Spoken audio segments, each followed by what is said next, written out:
The holy grail of our childhood, dude, it's so peak, but the thing about cartoons is that for most of us, it was a shared experience, and something that unfortunately cannot be replicated today because, let's face it, quality cartoons that focus on serialized storytelling instead of comedy bits that can be enjoyed by children no matter what episode you put it on, well, that sentence alone should tell you which style was more likely to become the oddity. Nevertheless, unlike movies where you had to pay to see it in theaters, or buy a DVD or VHS, or video games where you had the same process to follow, when it comes to cartoons, all you needed was a TV and some cable channels to go through and you were good to go. That was what made us so connected as a generation. Now, at least to me, it seems like people are into their own unique interests. Not to say that we are just some bunch of mindless drones, but even if we were to look under the most mainstream umbrella of content like superheroes or anime, there isn't that universal show. If we look at Gen Alpha and their infant to 16-year-old age range, I could tell you some of them are more like Gen Z and have watched Dragon Ball, and the other more younger group of people are focused more on JJK and Demon Slayer. It is the way that it is. Even Dragon Ball and the big three of shonen aren't a constant within our own generations somehow, but even within Gen Z's quite large age range, we didn't have that much variety growing up. We were all watching the same shows. I guarantee you that if you were watching Cartoon Network, Nickelodeon, Toonami, whatever, there is a list of universal shows that I could pull out of a hat and then have a conversation with somebody with.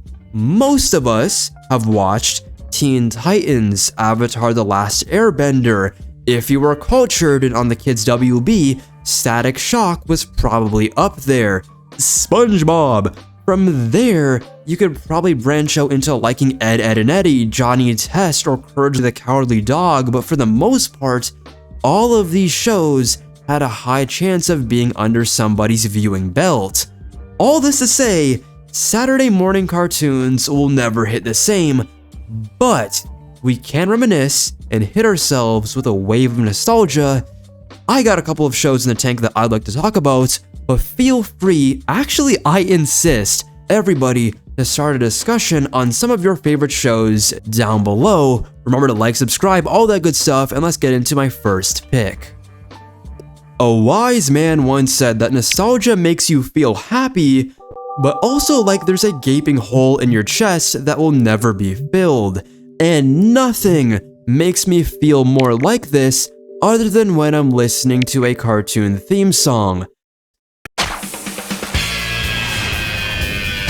Enter Spider-Man the Animated Series. Now, I'm not under any illusion that this show was the best superhero cartoon of the 90s, or even the best Spider-Man show. That crown obviously goes to the Spectacular Spider-Man, but as a child, for a show to capture your attention for a full 20 minutes every time you decide to watch it will likely put it in a different tier of favoritism, because as scatterbrained little gremlins, I can tell you that the moment something didn't interest me, I'd change the channel or remove the DVD, but there's something special about this show that keeps me so attached to it all these years later. Something that most people won't even think about. The charm of being the biggest show on the airwaves that simultaneously was hit the hardest by censorship. We have the usual suspects, like lasers instead of guns, no blood, and the refusal to throw a punch, so Peter just checks everyone he encounters a little push, a shove, maybe throwing them across the room. But the real magic comes from how potato the production and budget was. While I could spend more time on the many positives that endeared me to the show, like its many crossovers with Marvel heroes that made me more familiar with the usual roster of characters, to its ability to adapt storylines seamlessly from the comics, both big and small, to the point that I didn't even realize or start to really appreciate it until I started reading Spider-Man comics myself and realizing the sheer volume of stories it put to screen. I could even put more focus on the kind of goofy but funny voice acting, the art style, the character designs, the iconic soundtrack that's hot-wired in my brain. There's even the perspective of how it pioneered some of the most iconic aspects of Spidey lore that would be used for decades to come, specifically with the introduction of the Spider-Verse and the black suit turning Peter more unhinged and or evil over time. But none of that holds a candle to when you first realize the show has been quite literally copy and pasting animation scenes for different moments within the show. Like imagine, for example, there was a scene where Spider-Man was swinging away from a villain. 2 episodes later, maybe even within the same episode, which is the most egregious example of this, they would have a moment where that exact same animation would be used for another time he has to do the exact same thing, which I'm not gonna lie, that is pretty smart if you're under budget constraints. But looking at this show, there is no reason it couldn't sell a lot of action figures. There's even an episode about a giant mechanical wheel spinning through New York.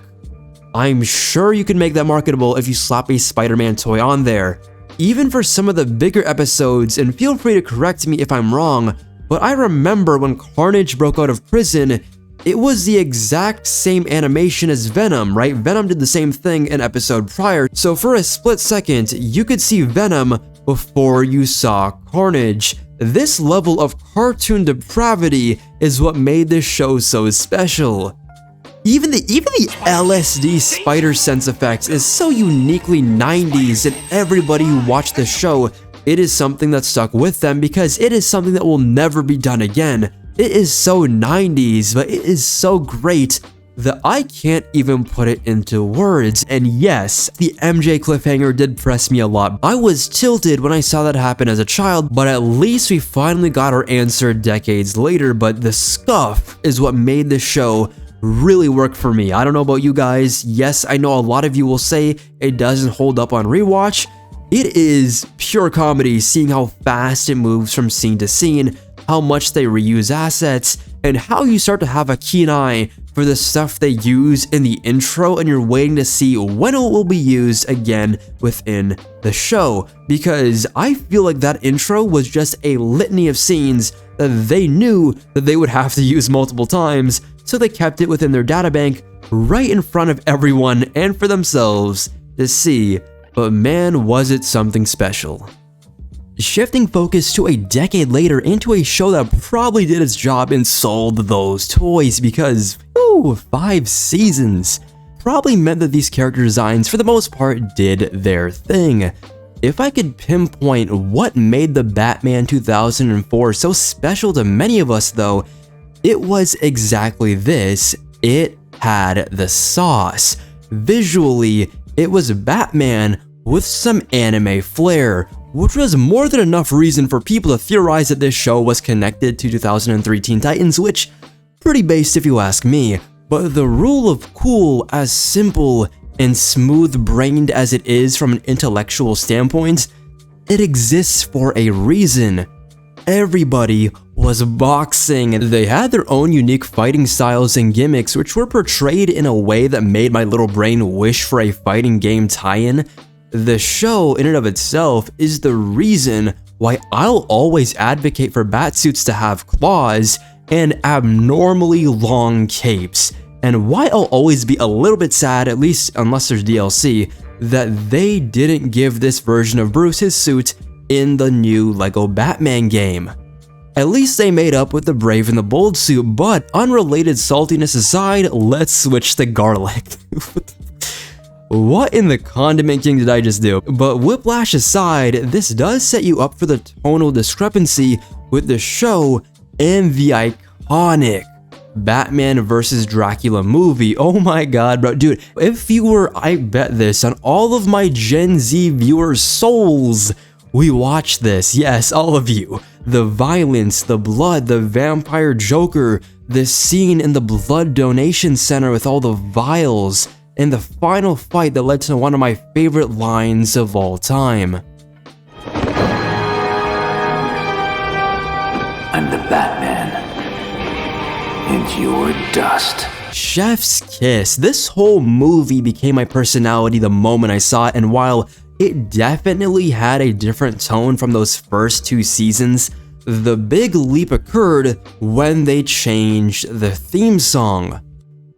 I know a lot of people didn't enjoy when the show switched to the more Bat Family-centered stories with wider connections to the DCU, especially compared to the great stories told with the highly unappreciated GCPD supporting characters like detectives Ethan Bennett and Ellen Yin. But the theme song, though, was kinda banging, I'm not even gonna lie. Like, the only part that kinda throws me off is the random Adam West boom bam pow sound effects that barely synchronize with what's on screen, but it's funny though, because while the show was clearly expanding and getting more comfortable with the wider DC sandbox, there were still certain characters that just weren't allowed to show up even when they were within that Batman bubble. The Bat embargo, like a lot of us know by now, it even affected the DCAU, was in full effect, so characters like Two-Face and Scarecrow were basically off the table because of Nolan's trilogy doing its thing at the same time, which is kind of insane when you think about it because the show already had its own version of multiple characters within that live-action franchise, so I don't know what the problem was, but either way, they had to pivot. And thankfully, for the most part, for a lot of what they did, I would say it still worked. That's probably the best way I think to describe the Batman 2004 because it did not have access to everything within its mythos. It didn't always play things safe, and it definitely at times leaned into style over anything else, but it committed every single weird and cool creative decision, design, and fight. All of it mattered, all of it fit a vision, and most importantly, it follows the motto that DC is setting up today, even within its own comic line, to go all in. And that is why it stuck with so many people after all these years. But yeah, guys, what do you think? What are your most nostalgic shows? It doesn't even have to be a show that you think is the best, but shows that you have the best memories with. Let me know down below. Remember to like, subscribe, and turn on post notifications so you know when a new video goes live. And yeah, see you all later. Take care. Deuces. Peace.